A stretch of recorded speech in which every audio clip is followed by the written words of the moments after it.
Welcome to A Celtic State of Mind. I'm John Dykes, and today I speak to Joe Donnelly. Joe, who works for the Celtic multimedia side, has been a writer of some repute in the gaming industry, and this has led to him writing a book called Checkpoint, which looks at how video games power up minds, kick ass and saves lives. Fantastic insight into how video games can be used if anyone is struggling with their mental health, and in particular during this lockdown and the isolation that people may be feeling. So sit back and enjoy this conversation with Joe Donnelly. So I'll talk to you, Joe, about Celtic memories growing up, because I'm guessing that you're a Celtic man first and foremost. First and foremost, yes. I grew up a Celtic fan. My dad born in 1947. So he's got some vague memories of the 50s, probably most of which he's keen to let go of anyway, given the kind of barren spell that the club had then. But naturally grew up supporting Celtic proper in the 60s at a time when, there's so many memories which he regaled me with growing up. He never managed to get over to Lisbon at the time, but he did manage to get to Milan in 1970. He got a bus from Govan with no toilet on board, full of steaming drunk men, 12 quid return, which sounds like an interesting trip as well. And then my dad and I had been to some games kind of growing up, and we got our first season ticket at Celtic Park during the season that we stopped at 10 in 97-98. Right. Obviously, and we've had the same seat since, so he's kept my seat on. I now work for the club, for the media department, so I've got my own seat at work in the press box, but we've had that seat for 23 years now, which he takes my mum and sometimes some of my family too. So brilliant. Yes, Celtic through and through for a very long time. See, the thing, Joe, when you're talking, you're looking back at getting your first season ticket, so many people I speak to around about that period, because pre-Fergus McCann, season tickets were never really pushed as they now are. They're the staple part of the income for a football club. And back in those days, until McCann came in, it wasn't really advertised or marketed the way it is now. But what I've noticed is a lot of people have kept their seat. So my first season ticket was 1994-95, which obviously culminated in Big Pierre scoring the winning goal against Airdrie, and that was at Hampden, unfortunately, that season. And then after that, we go back to Celtic Park, and so many people are still in the same seat from that first season back at Celtic Park, So it's something, you get to know the people around about you. It becomes part of your routine, I guess. But you've actually got probably a better seat now, and we'll come to that, Joe, and obviously the journey that took you from being a supporter to being employed by the club. And you mentioned your dad, and so many people who listen or come onto A Celtic State of Mind speak about the baton getting passed down from generation to generation. Your old man remembers the 1970 going to the game. What a memory that is. And I often felt, until fairly recently, 50 years this year obviously,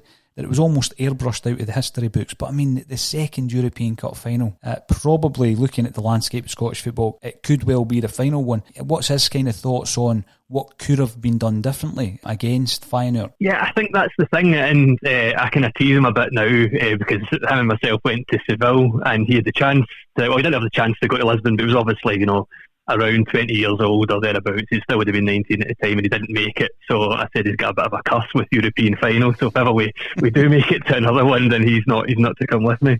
No, but he said that it was a strange one because the remarkable achievement of 67 was so unprecedented. It'd never been done before, and it just took everybody by surprise at the time that this team, all in a 30-mile radius of Celtic Park could, take on somebody like Inter Milan and win. And he said they went to Milan.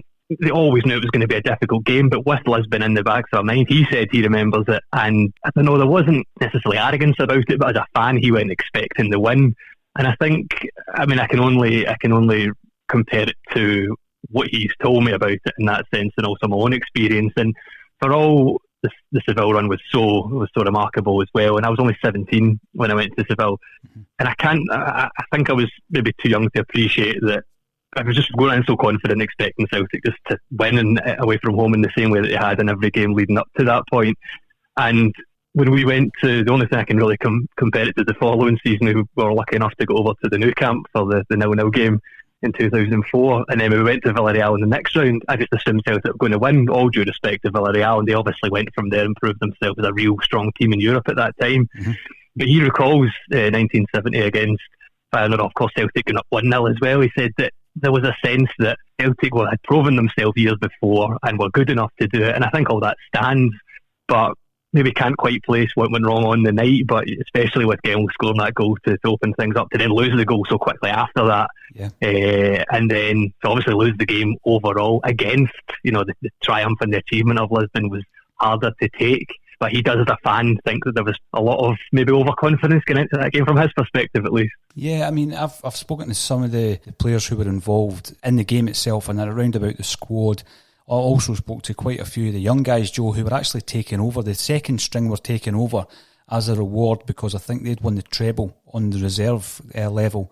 They were taking over as part of their kind of apprenticeship, for the experience. And they were also very insightful into what had gone on around about the build-up to that game. And there's certainly things that could have made a difference, like, obviously, as you say, I mean, overconfidence possibly, but then they probably were entitled to be confident because of what they had done. Absolutely. And then, some people thought that the biggest error was the fact that George Connolly didn't play in the final after his exertions against Leeds in the semi. But, more often than not, the players will actually say, we were beaten by a better side. It was as simple as that. We might not have seen it coming. But then what happened with Dutch football following the 1970 European Cup final showed that they were on an upward trend, in terms of Dutch football. So it's very unfortunate, but I always go back to this, Joe. Since 1964, where Celtic got to the semi-final of the European Cup, Winners' Cup, and they were put out by MTK Budapest, the 12 seasons from 64 to 76, Celtic reached at least the quarter-final on 9 occasions in European competition.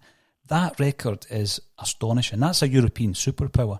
And it's just unfortunate that we didn't get more than one winner's medal, because when you look at some of the semi-finals, Atletico Madrid in particular, it certainly wasn't being beaten by the better side. But it sounds as though your dad has seen the finest times, and he will have obviously seen the grimmest of times during the early 90s and, the McCann takeover. But you mentioned a team there, the Seville team. That Celtic side gave guys like your dad, I believe, their pride back in Celtic as a European force. When you think about how long it had taken us to get any kind of progress in Europe, and then O'Neill came in and made that happen, didn't he? Yeah, and that's the thing. And I think as a young Celtic fan, like I mentioned, the first year that we had a season ticket, I would have been, by the time we stopped the 10, my birthday's in April, so yeah, I'd have been just turned 12 and had grown up with, the lion's share of success on the other side of the city. And getting to the Champions League, I mean, to this day, the 4-3 game against Juventus, okay, the actual competition didn't turn out exactly how we would have wanted, but that game is up there with one of the best games that I've ever seen.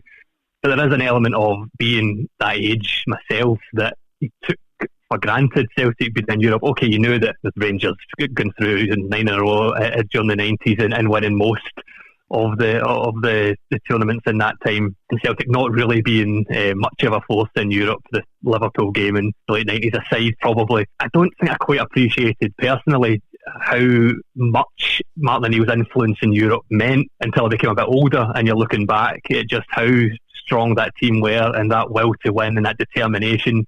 Celtic Park is a fortress that was said for years to the point of, well, welcome to cliche, but we said it so often, but it was so true. I mean, it carried right through into Gordon Strachan's era, into Neil Lennon's, and the gulf in money, of course, is as big as it's ever been. But Celtic, even this season, the home and especially the away win against Lazio, proving that there is something intrinsic in this team over the years, that it's not just about luck, it is about a belief and a determination backed by the fans that on their day, they're scared of nobody. And that goes all the way back to Lisbon. It maybe didn't work out entirely in 70 against Feyenoord and Milan, but it's that belief in yourself that, you know, if you turn up and you give a good game and you get in the opponent's space, that, you know, there's nothing's impossible.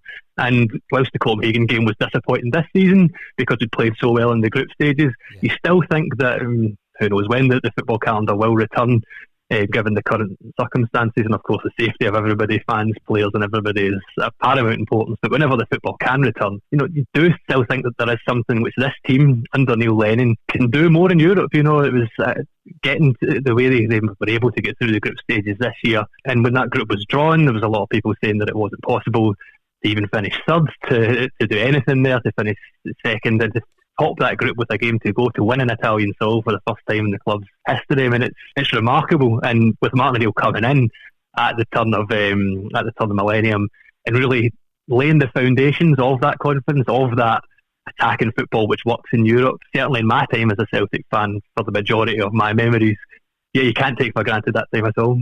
You made a great point there, because I think this season there was that momentum where you actually started believing again that we could get through. We could get through in the Europa League groups and we could progress. And it was unfortunate, because the most unfortunate thing about the manner in which we went out is we didn't play as well as we know we could have done. That was the most disappointing thing. But I always look upon it as it is still progress as far as I'm concerned compared to, you know, last season, the way that we approached, and in particular the Lazio games. But Celtic do give you these monumental experiences, and that Lazio game at home, I was sitting next to Andrew Innes out of Primal Scream, which is one of my favourite bands of all time. So celebrating that win with Andrew Innes, it's just, where else could that have happened but Celtic Park? You know, that incredible coming together in that incredible situation. But there is you know, again, to quote the great Billy McNeil, there's a fairy tale about this club. And when you look at Tony Watt, who recently posted this on his Twitter, that picture of him walking out the tunnel against Barcelona, whistling the Celtic song, you know, harking back to what Bertie did in the tunnel in Lisbon. And these things are still possible at Celtic Park. I don't think anything's impossible there. That photo Tony Watt posted is absolutely brilliant as well. Just the look on that line-up's face, and there's Tony Watt at the time, you know, 18 years old, unheard of. And what he was about to do later on that evening, it's remarkable. It's brilliant. And I always ask players who were involved in that side, obviously, their memories of the game. And I was talking to Paddy McCourt about it, and I said, you know, you'd have been dying to get on even for 10 minutes just to be involved in that. He says, no, I just enjoyed sitting there watching Barcelona. And I thought, Paddy, you know, it would have been great for you to be on that stage, but he was quite happy just to watch it, Joe. And you make a point about Martin O'Neill, that side as well. Now that I look back on it, obviously you had Martin O'Neill and John Robertson, European Cup winners ×2, and you had Paul Lambert in the side, who had also won the Champions League. So when you've got that kind of level, you know, of expectation and standard, then obviously they can bring others around about them up to that. And I think Lenny's got that because he got to the UEFA Cup final, although we didn't win. So I do think he's got aspirations to do it in Europe. And if and when we get started again, I will look forward to seeing how he develops even further. Yeah. You're talking about going to the games, and I'm guessing you're probably 4 or 5 years younger than myself, Joe, but the reason I'm bringing that up is because I would also like to talk to you about video games. And my point of reference, if you want to talk about video games, is the ZX Spectrum 48K and the Commodore Amiga 500, right? So I'm probably a wee bit older than you. What about yourself? What was your childhood kind of video game introduction? Not too far after that, to be fair. The Atari ST, which was a home computer in a kind of similar vein as the Commodore and the Amiga, which you named. It was my dad, which brought one home when I was about probably 4 or 5. I was born in 1986.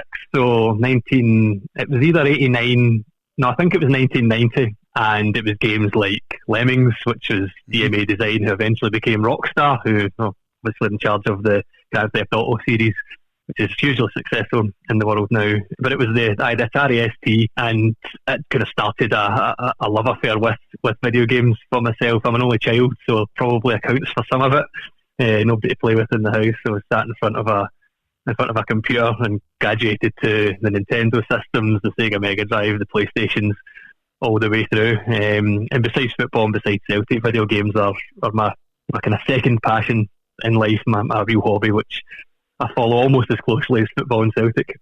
Brilliant. I mean, your knowledge will be far superior to mine, Joe. I was, up to a certain age, I was really into things like, I mean, you mentioned Lemmings. I remember Lemmings well. Everything about that game, you know, even the music was just fantastic. Championship Manager, I was there from season number 1 when it wasn't even the real players. It was just made up names right through that whole evolution of that game, which was just, you know, something you'd never seen before.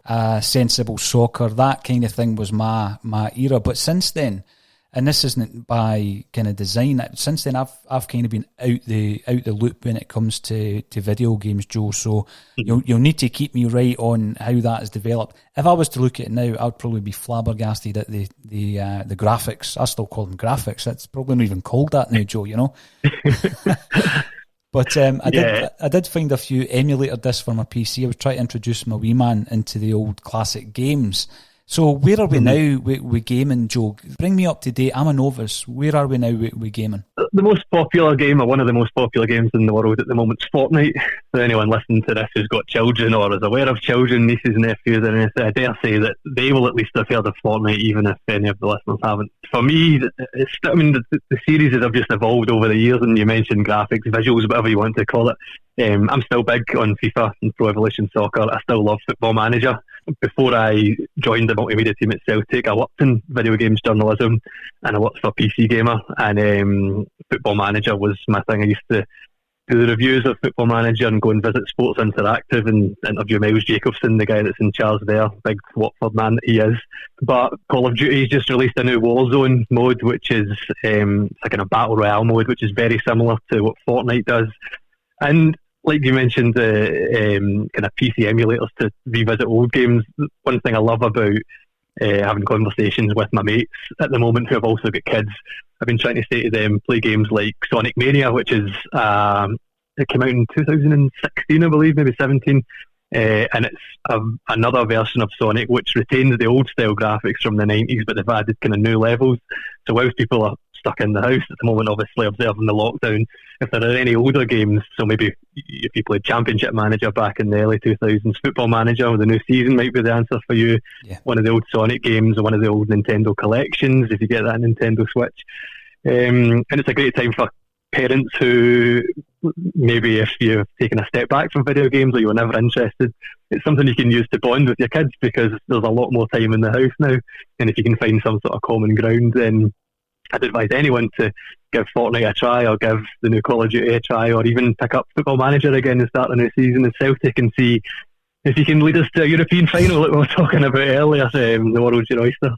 It actually sounds like a plan, to be honest with you, Joe, because it's just that life kind of got in the way after that, and I'm now looking at it thinking Championship Manager, which obviously became Football Manager, was groundbreaking, and you know, you would do things like take Scunthorpe, you know, through the leagues and into the top division and into Europe and that. It was, but my biggest concern is that I would go down a rabbit hole and I wouldn't get my podcasts out and I wouldn't finish my books and my editing and stuff like that, you know. And 3 or 4 days later, I hadn't had a shave and probably not been to bed. That's my biggest concern. Yeah, I think that's a concern shared by. It's something that I see a lot of parents mentioning about how closely they can monitor their kids playing video games, and I think it's like anything. You could become obsessed with just sitting on YouTube, or you could become obsessed with binging on Netflix if there's a certain series that you enjoy, or documentary series or whatever. And it's just having the presence of mind to make sure that you're maintaining it in the same way any other hobby or interest that you've got, that you know, by all means you should enjoy it, but do take care of yourself in the meantime. Yeah, absolutely. You mentioned PC Gamer there, and I'm sitting here thinking to myself, what a job that must have been, you know, reviewing games and chatting to people who developed games. I mean, you must have enjoyed that. What was your kind of high points of that period of your career? Yeah, so the main reason that I got into writing at all is because of the book which I've got coming out. I've got a book called Checkpoint coming out, which is a look at video games and mental health and how the two overlap, and just a slight digression to get to the point of working at PC Gamer. In 2008, my uncle unfortunately took his own life, and it had a profound effect on my own mental health and on my family in general. And it was one of those things that was, you know, you can imagine it was quite a difficult time for everybody in the family at the time. And again, as an avid video game player for the majority of my life, I used video games as a means of escapism. You know, I jumped into FIFA and Pro Evolution Soccer and a number of other games I was playing at the time, just to get a break from, the kind of harshness of reality at the time. Yeah. And enjoyed it so much that I'd always had a passion for writing. And when I left school, shortly after Seville, actually, in 2003, I became a plumber and gas fitter for a number of years. My girlfriend and I went to Australia for a couple of years, and I laboured all over Australia for a steel fabrication company and a banana farm at one point, which sounds a lot more exotic than it is. It's just very, very difficult, hard labour in 30-degree heat. It wasn't very nice. And then when I came home, I decided that I quite fancied a career in journalism, or at least pursuing it. Went to university and decided, whilst I was there, that I wanted to go down the route of video game journalism because I was so passionate about it. And I started doing some freelance work for a number of different places and began trying to write about mental health in video games as much as I could. Discovered a whole raft of video games which are predominantly on PC, that are made by independent developers and tackle themes like suicide, depression, obsessive compulsive disorder, a number of alcoholism and how it can affect mental health. And it's a lot of things which probably a lot of people don't associate with video games. Most people think of the FIFAs, the Football Managers, the Call of Duties, but these were tackling these really interpersonal, sensitive subject matters, and they really spoke to me. And I started working. I got a job with PC Gamer, and I started doing that mental health in video games column with Vice at the time, and it was writing specifically about games and mental health. And then there was a budget restructure at Vice, and essentially the column got dropped. And then I wanted to pick it back up, and that's how Checkpoint, the book, came about. I'm doing that with 404 Inc., the publisher, the independent publisher in Edinburgh, who, anyone who's read Chris McQueer's stuff, I know you've had Chris on this show in the past. Yeah.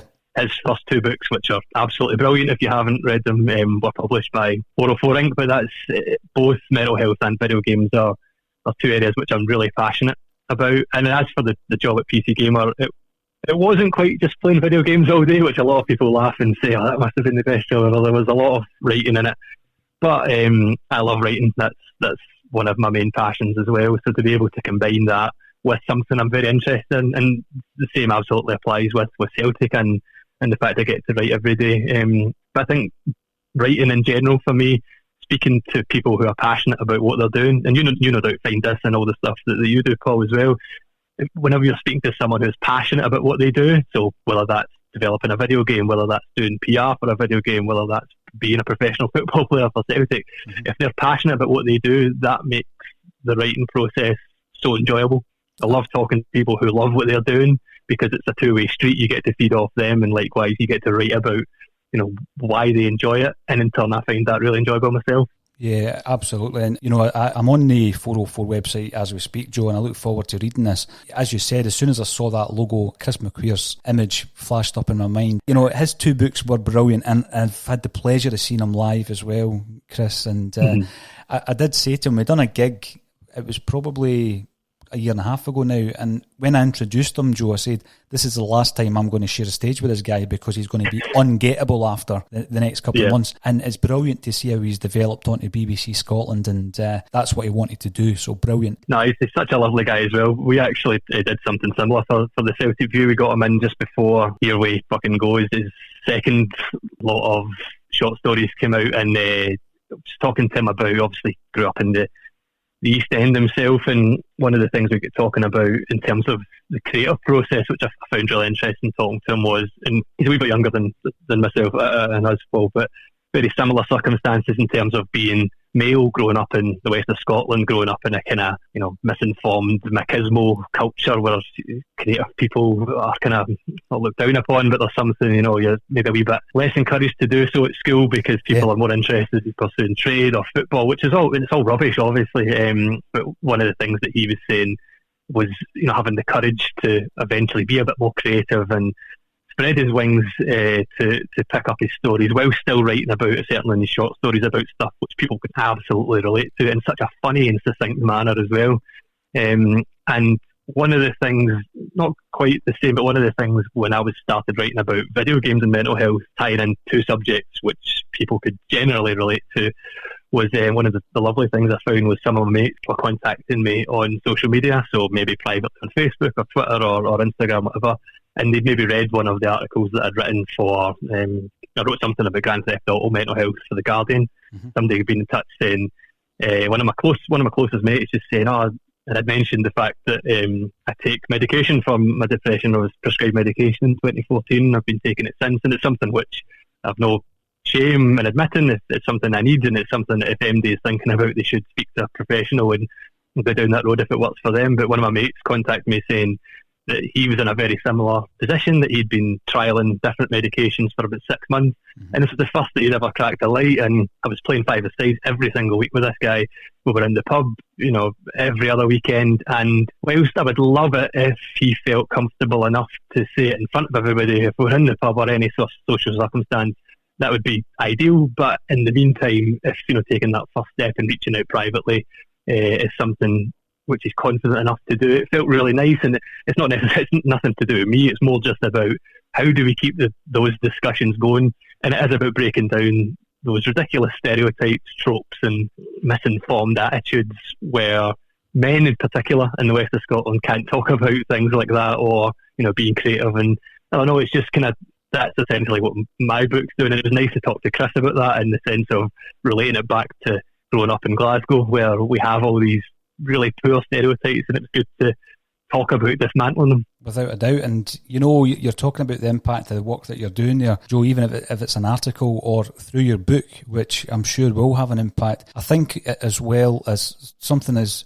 like my wee podcast that's going out every day now, if there is a message that can be relayed back to anyone who's listening in relation to the isolation that we all find ourselves in at the moment, Joe, if you could say anything about one final wee point on how could gaming maybe help them to, even if it's escapism for an hour or something during the day, to use this to assist them with any kind of mental health battles they might be going through as we speak? Yeah, I mean, I consider video games as a safe space. I think that's the easiest way to describe it. And anything that I'm writing, and even just now talking on this podcast, Paul, I'm not a mental health professional. So, I mean, I speak through the lens of experience, through the depression and anxiety disorder, which I have and deal with. If MD's feeling in any way down or depressed or have suicidal thoughts or anything like that, they should absolutely seek mental health over the phone if it's not possible to get down in certain places given the current circumstances. Through video games, I see it as a safe space and escapism at a time when it's not that easy to go out, it's not that easy to socialise with friends. You can pick up a video game, you can play FIFA, you can stick on Skype in the background, you can go into Fortnite, you can talk over the headset. In a time where we can't get out into the real world, for me, it's a great time to be using virtual worlds as a place to explore and socialise. And as you said, escapism is key if you're feeling stressful by going through Twitter, and naturally there's a lot of bad news on there just now. It's important to get that news out so that everybody's informed, but it can get you down. Use video games, use half an hour on FIFA, use half an hour on Football Manager, Fortnite, any game which you like, and can just take a break from things in the same way that you would go for a bath or ideally go and watch the football. If we can't do that, I think video games can definitely take upon that mantle at a time when it's harder to get out into the real world. Excellent advice. And actually, after speaking to you today, I'm going to have a look at maybe resurrecting my relationship with Championship / Football Manager, and I'm sure you let me know how you got on. And what season is that you've got? Listen, I got the original, which was way back in 93, 94. I had that. But I'm going to have to obviously try and establish something for the PC market that can while away some more hours as we continue this lockdown. You mentioned something that I thought to myself, you're absolutely spot on.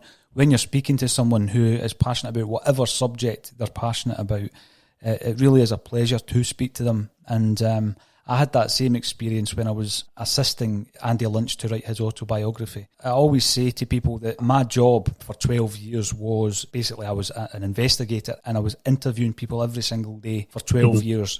But I was interviewing people about things I didn't want to talk about for 12 years. So when you finally get that situation where you're speaking to someone, Joe, like yourself, about video games, or like Andy Lynch about his football career, and he actually wants to talk to you and tell you all about it, it's so refreshing, and you do get a right good buzz out of that as well. Now, the way that I tackled Andy Lynch's book was probably unusual. I actually moved in with him, Joe, so I want to know what methods you used when you were working with Jamesy Forrest on his book for Celtic, because I don't think you would have moved in with him. I didn't move in with him. I didn't suggest moving in with him. I'm not too sure that his missus would have appreciated that one bit. Just when you were saying about helping Mr. Lynch for his book, when there was a decision made by the club that for the next book it made sense to be James Forrest, given his time in the first team, given, the title of the book's obviously Homegrown Hero. He's come through the academy and he's one of the real kind of shining examples of what Celtic's about, taking that talent, nurturing it and growing it into first team players. And naturally with Neil Lennon back in as manager, Neil Lennon having given James his debut, it made sense to approach James, but forever humble that James Forrest is, he took a wee bit of kind of convincing to do it, and that was why we kind of decided on the format of talk through James's career, some of the huge games that he played in, all the way through Shakhtar Karagandhi to his first goal in the 5-0 game in the double treble season, right through to the treble and just into this season, and then having other people reflecting on his career who have played kind of key parts in his career to date.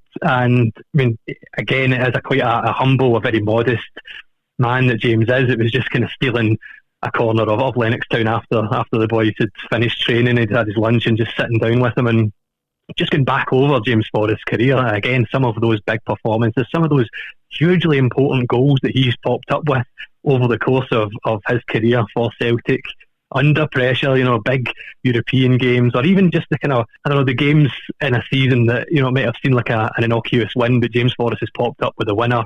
And, as the cliche goes, it's games like this which win you the league. Of course, every game over the course of a campaign wins you the league.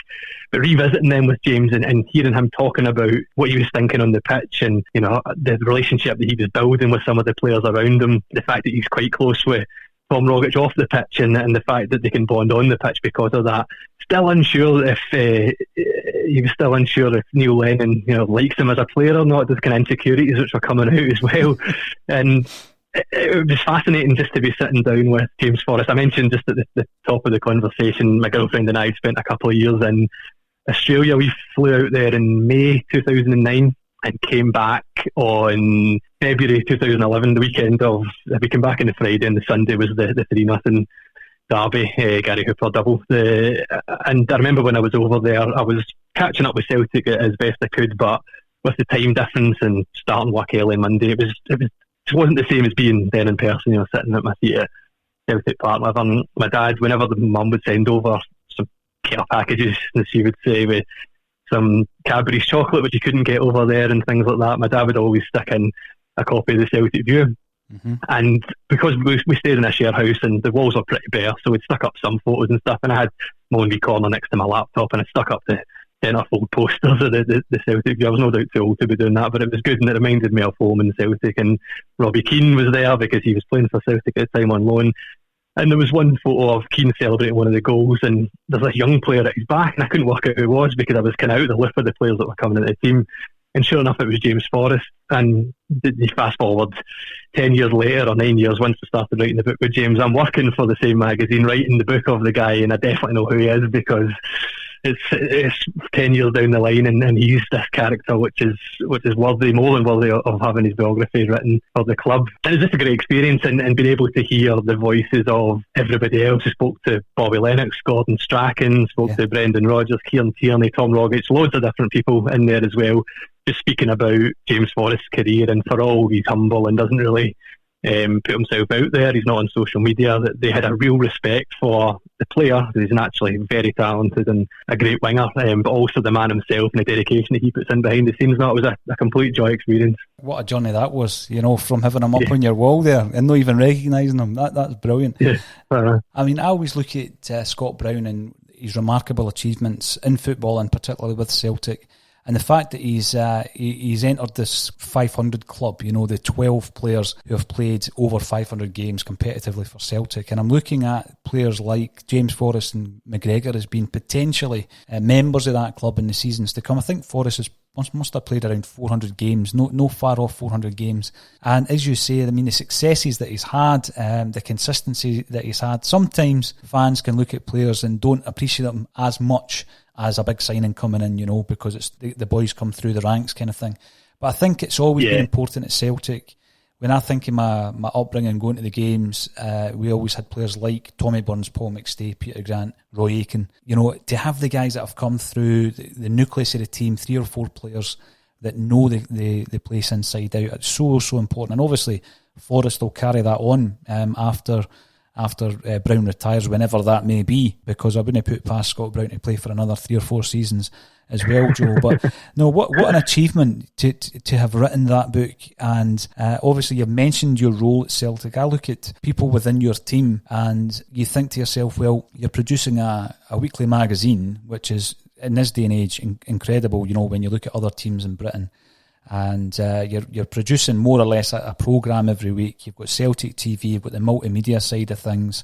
I noticed that the podcast has started up again. I mean, that must take some doing. You guys must be at it constantly to ensure that output can be maintained, Joe. I mean, again, going back to the comment I made about your previous job, it looks like the best job in the world, but you must really work for your crust. Yeah, I mean, it's such a good team at Celtic, and it couldn't be, it sounds like I'm being really cheesy, but it couldn't be done without a good team. That's from the top to right all the way down. Everybody that's there wants to be there.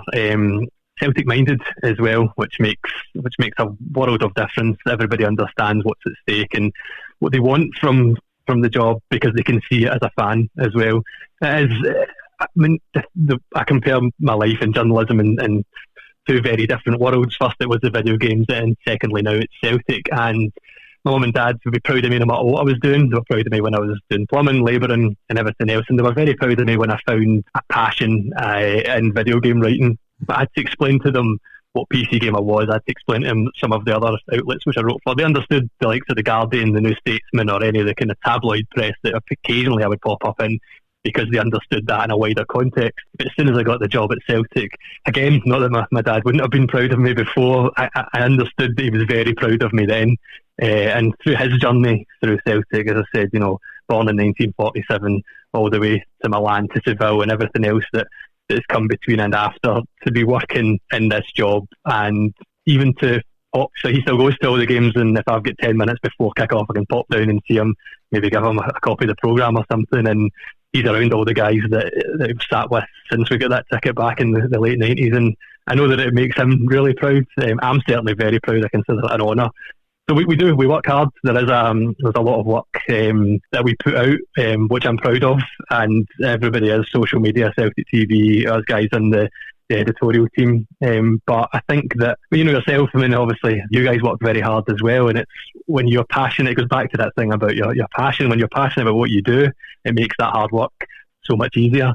And I hope that is fed back into the work. I hope that when people are reading it or consuming it on a podcast or Celtic TV, if it's social media, I hope that you know, that Celtic mindedness and that passion is present throughout as well. Oh, without a doubt, Joe, and I've spoken to some of your colleagues within the media team over the years as well, and I always get that sense. I think it's one of the jobs you need to have that passion, because when I spoke to Stephen Sullivan, who worked for The View some time ago, and he was talking about, you know, in the early days, writing reviews for the reserves, he says, and he loved it. He loved going to watch the Celtic reserve teams and then youth teams and all that kind of stuff. And it would be one of the jobs that if you could marry that passion for writing with the passion for Celtic, it would be a great match. But I'm looking, again, talking earlier about the European exploits of Celtic. A big part of your job must also be the travelling. I mean, we played 16 European games this season. Are you involved in travelling overseas for the away legs as well, Joe? Yes, on the Celtic View team, there's 2 reporters, myself and my colleague Tony Conley. So when it comes to the European games, we tend to split those, kind of do it a game at a time. And this year it just so happened that I was fortunate enough to go to the Lazio away leg, which is definitely the standout one. Yeah, I mean, I suppose if you were to tell me I started this job in late October 2018, it was the day after the Hearts League Cup semi-final, and Brian Christie burst onto the scene and kind of kept his place from there on. I think it's the easiest way to say it.